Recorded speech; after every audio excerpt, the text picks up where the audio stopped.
This shop here, they sell UPSs, inverters and stuff, and they repair them to do all the technical stuff. And you got young kids, well he's not young, but well he is young here, and he's fixing up the boards and that.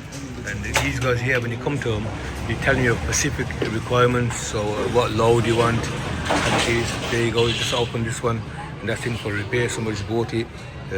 And they're going to sort it out. They probably know the stuff.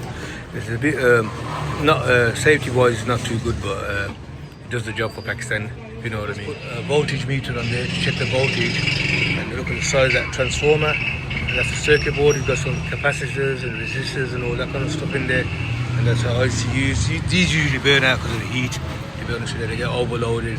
And goes fast, goes low. This kind of regulates it, so keeps it stable and draws a bit of more power out for them.